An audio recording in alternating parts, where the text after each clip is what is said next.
प्रकार का होता है।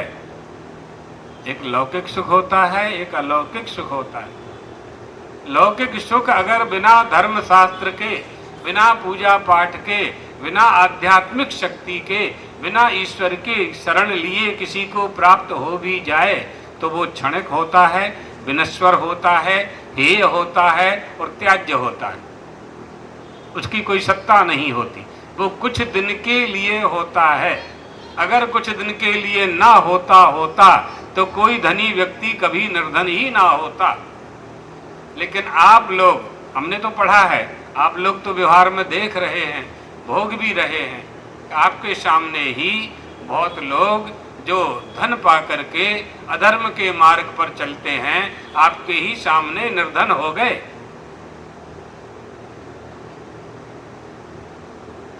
चालीस विद्यार्थी आपके साथ पढ़ते थे, एक क्लास में 30 बालक पास हो गए, 10 फेल हो गए। वो 10 बालक क्या फेल होने के लिए पढ़ रहे थे? नहीं, ऐसा नहीं था, ये उनका उद्देश्य नहीं था। फिर उनके साथ क्यों ऐसा हुआ?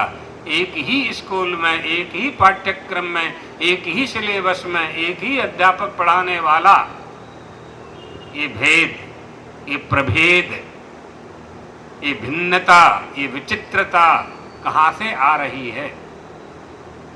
कौन कर रहा है? उसी को जानना है।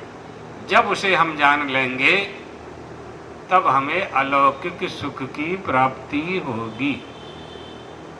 लौकिक सुख हम प्रारब्ध से और पुरुषार्थ से प्राप्त कर सकते हैं, या दोनों के संयोग। तीसरा ईश्वर का अनुग्रह है।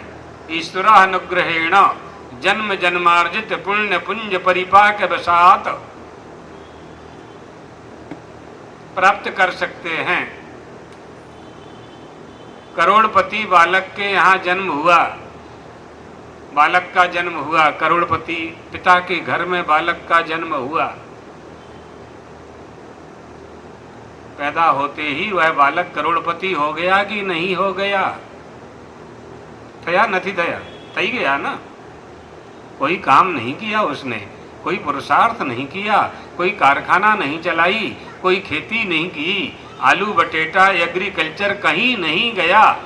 जन्म होने वाले दिन ही वह करोड़पति हो गया, क्योंकि उसके जन्म देने वाले पिता की अलमारी में इन कबाट में 1 करोड़ रुपया था।